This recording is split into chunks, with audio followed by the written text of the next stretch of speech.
Alright, and we're back. So this time we're going to be reviewing the Occultist for Darkest Dungeon. We're going to go over his stats, skills, camp skills, resistances, trinkets, all of that stuff. And, alright, let's switch over to his stats to see how he does versus the other characters. Right. So you can see here on the bottom bar, we've got the averages of all the characters, and the Occultist was extracted to be put underneath it. So let's see. We've got below average, a decently below average HP, probably one of the lowest in the game if Antiquarian didn't exist. It actually is the lowest in the game if Antiquarian didn't exist, so we can think of him as pretty frail in terms of HP. He's got a slightly above average dodge. He's slightly above average in terms of speed, highest crit in the game, the low damage range. He's got the worst stun resist in the game, which is very problematic for him as a healer. We've got the blight resist, being below average, which is also a problem because he's kind of frail. We've got, for some reason, above average disease resist, which is okay. I like that, I guess. We've got move resist is one of the lowest in the game, which is fine because he actually works in all four positions. And we'll talk about why when we get to his skills later. He's got a slightly above average bleed resist, which is very good because he bleeds with his healing sometimes. And we've got the best debuff resist in the game, which actually doesn't matter as much. Though, for him specifically, since I like to run him in ranks 1 and 2 more than 3 and 4, he gets hit with the Cultist Brawler debuff more often, and being able to resist that is fine. I like that. I say fine, but I actually really like that. Slightly below average Trap Disarm, that's fine. It's actually the lowest Trap Disarm in the game. Oh, that's not true. Flagellant has a lower one. But he has below average Trap Disarm, and that's fine, whatever. We can use someone else to disable traps. And 2 forward, 2 back. The move doesn't matter too much. He can usually get off most of his moves in any position anyway. So the most important thing is he can shift people back into their positions, which he can, and that's good. So what do we have here? What do these stats tell us?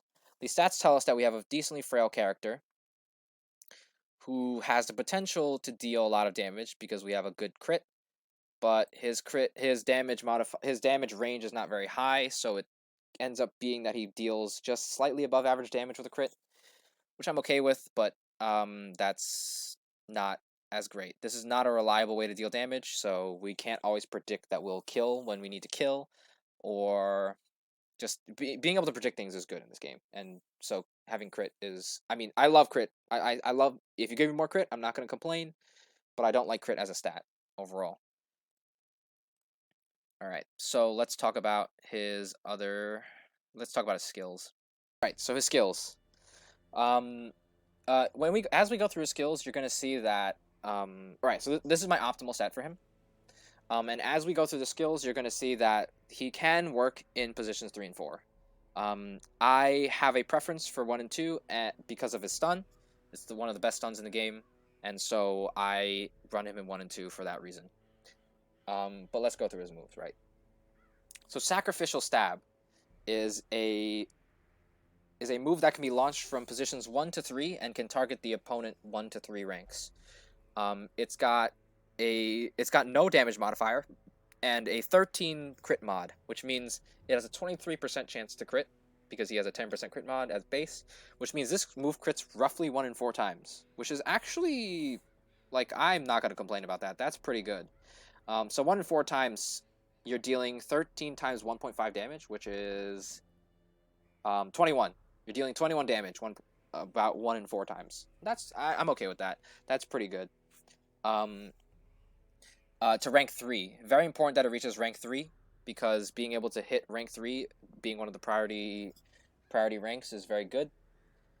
And it gets a 35% damage bonus versus Eldritch, and you're going to see that in play with a lot of the Occultist's moves.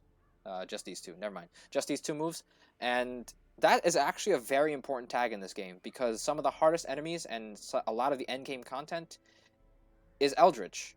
And having bonus versus Eldritch actually brings the Occultist's below average damage back up to average damage, or above average damage. And then he crits, and then that brings his slightly above average damage to very good damage, like almost astronomically high.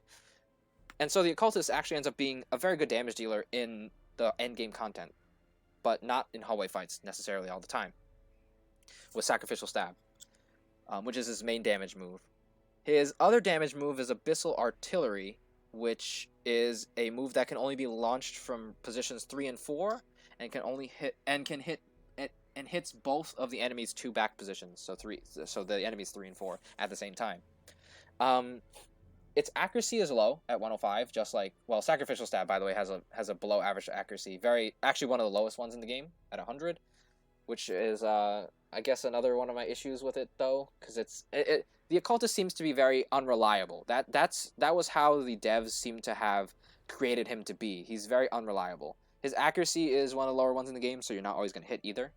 He's got a lot of crit and stuff like that. And that brings us to Abyssal Artillery, which is probably his least unreliable move. In that it has a okay accuracy, and it does a good amount of damage to both of the priority targets. This is actually a very, very strong move, and I can see arguments for maybe running a position 3 or position 4 Occultist just to have access to this. Especially in the Cove, where the fish there in the Cove are Eldritch, so being able to hit both Stress Casters in the back, or a Stress Caster plus a Fishman, a Piranha, or like the Grouper in the back, is a very good reason to have Abyssal Artillery, or run a position 3 Occultist in the Cove. Those are good reasons to have Abyssal Artillery and a position 3 Occultist. But I'll tell you why generally the stun is better in a bit. So Weakening Curse is actually super, super powerful. It's one of the best debuff skills in the game because of what it debuffs. It debuffs damage from the opponent, and it debuffs protection from the opponent. And it does a little bit of damage, which is good because it counts as an anti-stalling move, and there's applications for that, and delaying stall timers. It has like the best accuracy in the game, which is fine. I like my moves hitting.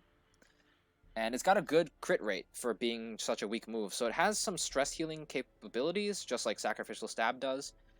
But the main component that's amazing about it is the minus damage part of it, which trivializes a lot of bosses like Swine God and the Prophet. If you could just repeatedly spam Weakening Curse on them, they're OP moves that deal like crazy amounts of high damage are neutered and end up dealing probably single digits to you at most. That makes the Occultist very good brings to those two as the healer. And the minus prot part is okay. That works sometimes in the hallways, and like I think the ghouls have protection, and it's nice to be able to knock that protection down. I like minus protection as a debuff because it essentially translates to more damage. Because subtracting protection off the enemy means they take more damage, and so casting minus protection debuffs are like dealing damage to your enemy. So Weakening Curse has a defensive component to it in the minus damage, and a very offensive component to it in the minus prot. Very powerful skill. It can also be launched from anywhere and hits anywhere. Word Reconstruction, his healing move, it makes him one of the best healers in the game. It makes him the second best healer in the game, mainly because there's no other healers after the Vestal. But it is a very good skill. It heals for a good chunk. On average, it heals for 22 divided by, on average, it heals for around 12.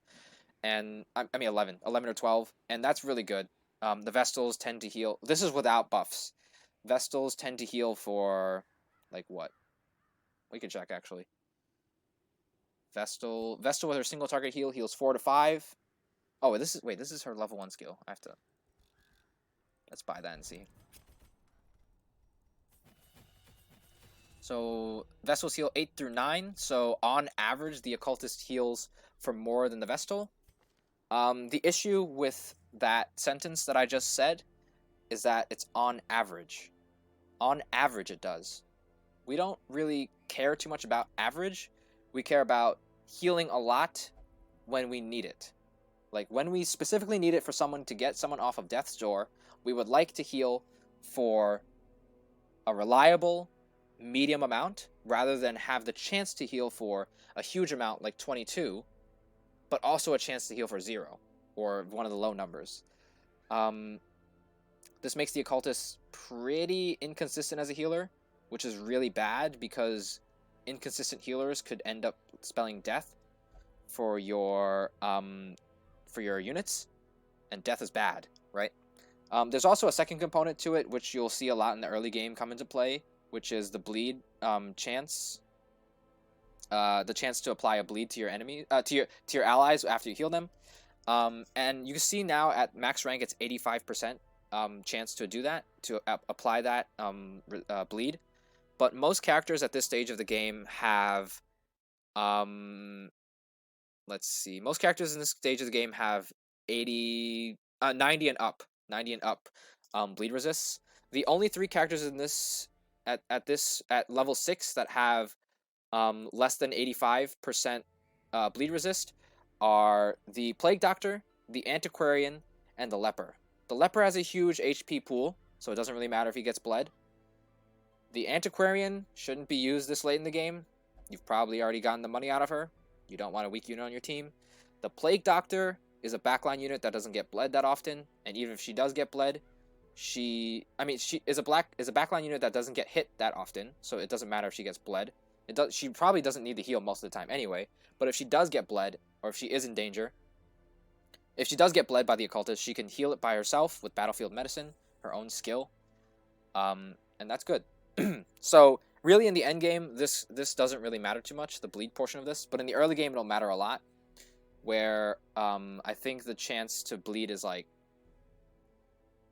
pretty high. Let's actually check that. The chance to bleed is 60%. And your characters are each like hovering around 20% in terms of how likely they are to resist a bleed. But overall, this skill is still good. I have to say it's good even though it's unreliable, and I hate unreliability. It's a good skill. It makes him a fieldable healer, and if you put some healing trinkets on him, like Junia's head or something, he becomes a usable healer. So, and he is a frontline healer. He's a healer that can go into the front 2 ranks, which means he does a niche that the Vestal doesn't do. The Vestal cannot really go into the front 2 ranks. Yeah, so this skill is very good. Vulnerability Hex. Okay. We get to rip Mark apart once, and then hopefully I'll redirect you in further Mark heroes to this video where we talk about Mark and how bad it is. Right, so Vulnerability Hex is a minus 20 dodge debuff, and the Mark...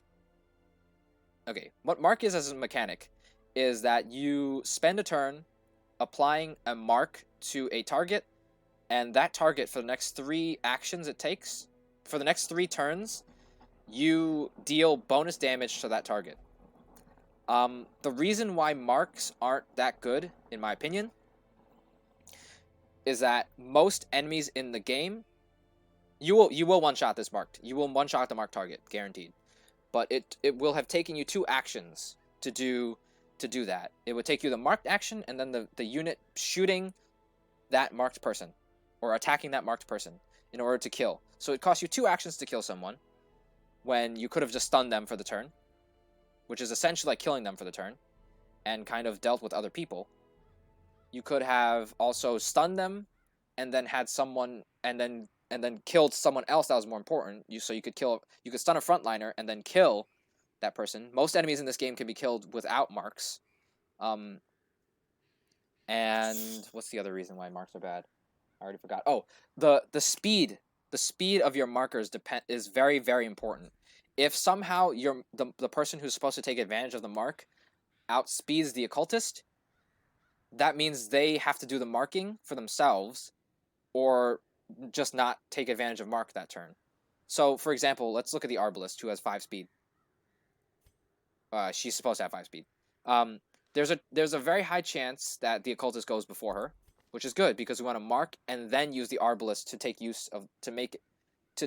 advantage of the mark. But if she ever rolls in front of him, you have the issue of that the unit that you're trying to kill doesn't have a mark on them, and Arbalist with a lower than average like damage range is not going to kill that target. So you've essentially now you've run these mark characters, and because of speed rolls messing up, your entire strategy falls apart. And the last argument that people usually have for marks is for bosses. Bosses have a lot of HP. They tend to be very exploitable with marks.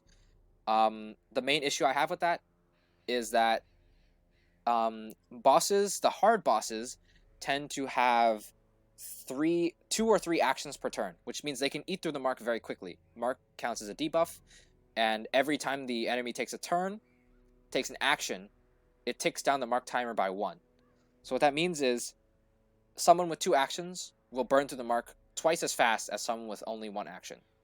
And because most of the bosses in the game have 2 actions, marks fall off very rapidly.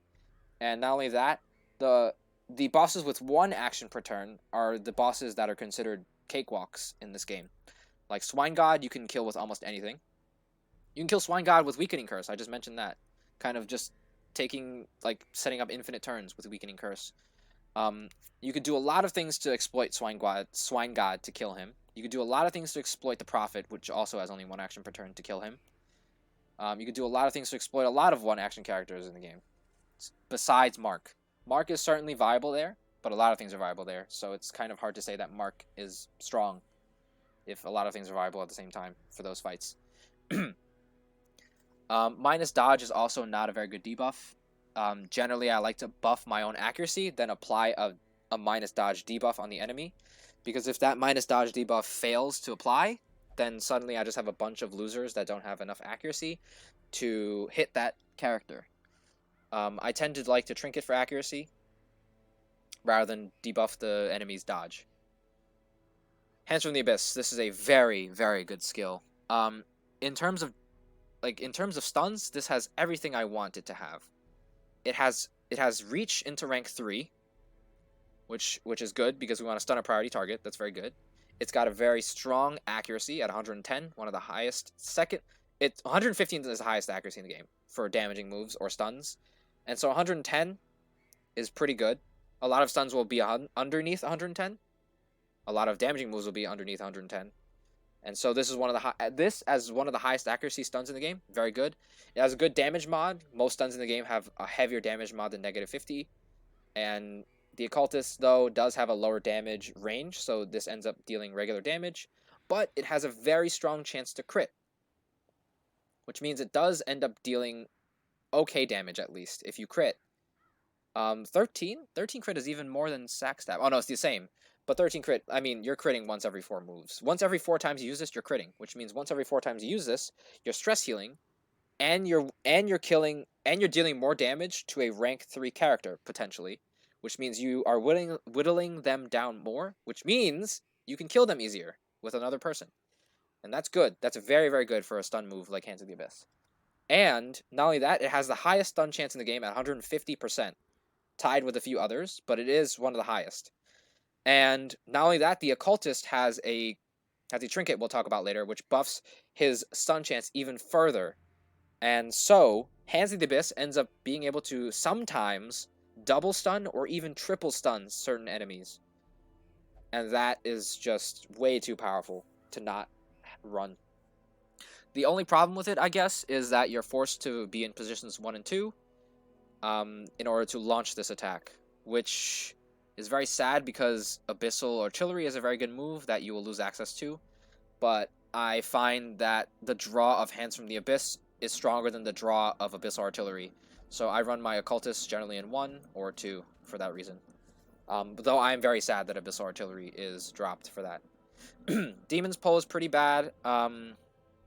Pulls are a lot worse than stuns, just because pulls are generally used to bring people into range of your damage dealers, but your damage dealers should be able to reach them from any rank anyway. They should be able to reach all the ranks anyway. So pulling for that reason is not good. Pulls can also disable enemies. Maybe certain enemies have weaker attacks when they're more forward in their ranks. But you should just use a stun to do that. He has a good stun that you could use that with, so you might as well just stun him. The other thing is clearing corpses. Corpses aren't that problematic that you need to run a skill specifically to clear them. This is a very bad skill. Probably the only unrunnable skill on the Occultist. If you want to use a mark comp, you could try this. I really don't recommend mark comps. Alright, so let's take a look at his camp skills. Abandon Hope, pretty bad. Has a very high chance to stress out all of your people for almost no gain. Minus 25. I think I calculated this and the expected value is very low. Let's do the math real quick. So you got a 10%, so that's 5, 2.5. So that's on 3 characters. 7.5 expected stress on 3 characters is 22.5. So you are healing 25 stress off of the Occultist to cast 22.5 stress across all of your other characters. This is essentially worth almost nothing. I'm glad it costs 1 though, because in the rare scenario where your Occultist is the most stressed out and no one else has problems, clicking this is okay. It's alright. And it's easy to fit in. But I do not recommend you to use this often. Like, don't just use this if you have 1 point left over. It's not good enough. Dark Ritual reduces Torchlight by 100, plus 15 stress to the Occultist, and 1 companion heals 50% of their HP and removes mortality debuffs. This skill is one of 2 skills in the game which can remove mortality debuffs, the other one being the Crusader. Mortality debuffs are debuffs you get for hitting Death's Door once and then healing off of it. They are permanent for the rest of the dungeon unless you use this or the Crusader skill on it. The Crusader skill is a lot better, but in terms of availability, these are the only 2 skills with the availability to do this. So it gets okay value in that, I mean, it's the only other skill to do it with, but it's pretty bad to do it with because it costs you all of your Torchlight and 15 stress on your Occultist, which is pretty bad. It costs you 4 torches, essentially. Unless you're playing Dark Runs, but Dark Runs aren't necessary to complete the game. 15 stress on the Occultist is also not that great, especially since the trinket that we're going to mention later for stun chance actually gives him higher incoming stress taken. Dark Strength. 15 stress to the Occultist in order to give 1 companion plus 20% damage for 4 battles. This is an insane camp skill. Just a quick comparison to the Hellion. She has a self buff that gives her plus 25% damage if she's in position 1, but minus 25% damage if she's not in position 1. She casts this on herself for 3 camp points, and this is one of the best camp skills in the game for a Hellion, obviously. Right? So that means the Occultist himself is casting 20%, which is only 5% less than the Hellion's buff, and it could be to anybody. You can even cast this on Hellion, and it costs 2 points. It costs 1 less to do it to anybody than the Hellion doing it to herself. This is an insane buff. This is one of the strongest camp skills in the game in terms of damage, and I love this. I click this very often. I don't mind if the Occultist takes stress. It's not a big deal. So yeah, while watching it over during editing, I realized that I said that 15 stress doesn't really matter for Dark Strength, but 15 stress matters a lot for Dark Ritual.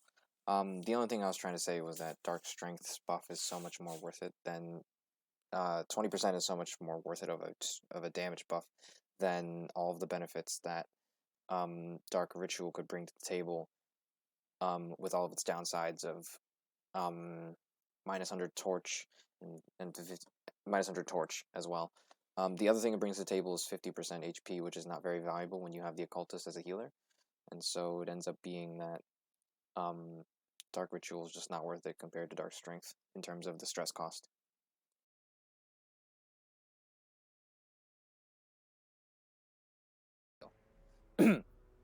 Unspeakable Commune prevents nighttime ambush. So this is the first in the line of prevent nighttime ambush that we're going to be talking about over these characters, and it's notable. It's very notable. This one is specifically very notable because it's the only one that costs 3. All the other ones cost 4, and so they are harder to fit into your camp skill, like, bar, I guess, or rather your camp skill usage.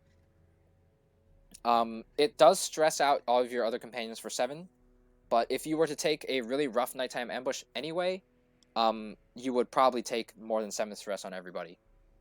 So this is very worth it if you want to prevent nighttime ambush. Usually I don't care too much about nighttime ambushes because I should be able to deal with them in an effective manner, But if my team is beat up upon entering a campfire, I would love to be able to click a prevent nighttime ambush button. Right, so that's his camp skills. Let's talk about his trinkets. Okay, one more thing. I forgot to talk about his crit buff, which is plus 25% healing. His crit buff is actually very important because he crits so often. It actually activates pretty often. Plus 25% healing skills is very, very good for the Occultist. Being able to heal for more amounts when you heal for those low amounts, or being able to translate medium amounts of heals to incredibly high amounts of heals is very good. So I love this crit bonus for him. It's very good. He activates very often, and he makes excellent use of it. After you crit someone, you should think, do I need to heal? And if you do need to heal, you should heal right there, right after the crit. So now let's go to the trinkets. Whoops.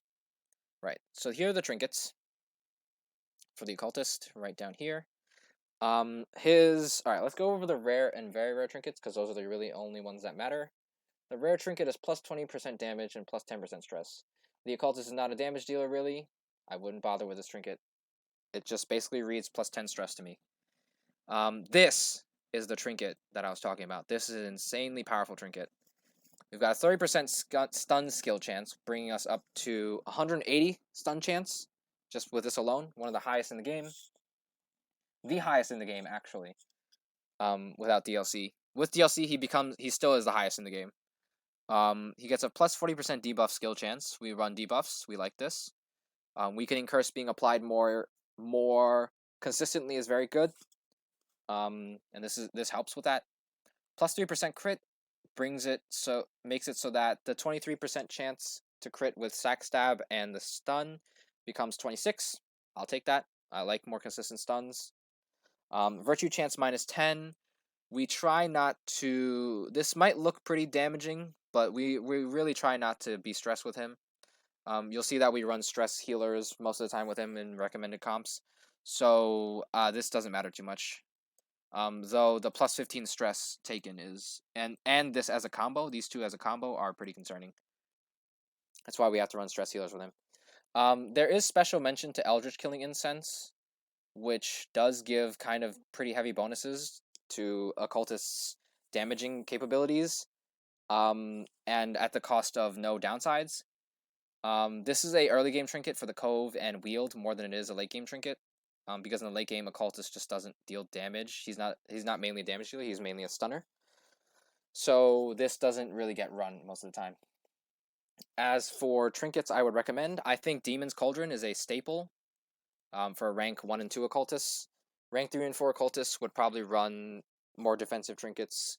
I would always recommend some kind of bleed or blight resist on the Occultist. So Fortifying Garlic or Cleansing Crystal is very good because you need to make him a little less frail as a frontliner because he gets hit kind of often, and we don't want him to die or suffer too much. We don't want him to be pressured too much, because if he's the main healer, he's got to roll good heals in order to bring himself out of the dirt. And right, so I run dot resists. But if you don't want to run dot resists, you can definitely run stress minus stress trinkets like Book of Sanity and Aria Box to counteract this portion of the cauldron. I don't like that as much, but it's definitely something you can do. So, like I said, I like to run him in positions 1 and 2. And he's a stunner, so we've got... Let's see what we can do, right? So, I keep mentioning his unreliability with healing, and it bleeds in the early game a lot, so we should have an off healer that can deal with bleeds and blights. Or bleeds, rather. To kind of fix, or kind of meet... Wait, what is that word? To kind of cover, I guess. We'll just use cover. Cover the Occultist's weakness. Mitigate. Mitigate was the word. Mitigate the Occultist's weakness. So Plague Doctor comes to mind right away because she has Battlefield Medicine. That does just that. It cures a blight or bleed. And that's really good. She also can heal for this tiny amount with Battlefield Medicine to help bring people further away from Death's Door. That's pretty good. Or to help top people off a little bit. That's good. And then we've got... So now we have two characters that are very good at stunning. So we need a damage engine. And we've got two characters that are good at stunning that are that are leaving positions 2 and 3 open. So I see a excellent opportunity to put a dancing core into this comp, something like that. Or you could switch out Shield Breaker for Highwayman. That's very good too. You can also fit a Grave Robber in here to make use of Plague Doctor's Blights, like this, some kind of dancing core like that. These are good teams to run. Also, other people who can fit the off healer, kind of role that Plague Doctor plays here are Arbalist, because she's got her battlefield medicine, her battlefield bandage, which also buffs how much the Occultist heals for. That's very powerful. Also, at the end of the day, she's also a marked, comp benefitter. She's also a benefitter of mark. And if you want to try and run the vulnerability hex mark comp, this is a good core to work with. And then obviously you fill out your other two members with mark members or mark benefiting members. The ones that come to mind right away obviously are going to be Bounty Hunter and Houndmaster. You can run it like this, so that Houndmaster gets access to a stress heal. You can run it like this, so Houndmaster gets access to a stun. You can run it like this also, and so Bounty Hunter will get access to a stun still. Either way, you can... I mean, at the end of the day, you could just swap these guys in the middle of the dungeon, depending on what you need. If you need stress heals, run it like this. If you need stuns and more control, run it like this. Either way. There is a team comp in the game called Marked for Death, which a lot of people will recommend to you most of the time. This is not a good comp to me. I don't even like Mark as a mechanic, as a comp in general, so I wouldn't even recommend this. But it's certainly a path you can go down. Alright, so overall, how do we rate the Occultist? The Occultist has pretty poor damage dealing capabilities, unless you're going against Eldritch, which most of the endgame content is. So harder content wise, he's pretty good. As for like along the way content, getting to that harder content, he's not very good at dealing damage. He's got pretty poor bulk for a position 1 or 2 character, probably the worst position 1 or 2 character bulk in the game. So he's gonna need a little patching up, and he can do that for himself pretty unreliably though with word reconstruction. So we have to end up running an off healer with him most of the time to make sure that he doesn't accidentally kill someone by rolling low on heals. He would like to do other things other than healing, but if he keeps rolling low on heals, he might have to keep healing. What other things? He's got pretty mediocre camp skills except for Dark Strength and the Commune, which isn't used too much. He's got a very powerful trinket. Another trinket you can run for him is Junius Head to make him heal more. You can run that in position 3. You can run that for position 3 Occultist, Junius Head instead of Demon's Cauldron. He's got some necessity for a stress healer, just to keep him off of that minus virtue chance plus stress trinket problem. So overall, I give the Occultist a rating of B. He's a B tier character, mainly because of unreliability. B is still very fieldable though. I still like the Occultist. He's probably the only other primary healer other than the Vestal, so he does give diversity to your comps, but not enough is what I'm saying. It's diversity to your comps, but you're forced to run an off healer sometimes. So it's not quite as much diversity when a Vestal can kind of put those two jobs together into one unit. All right, that's it.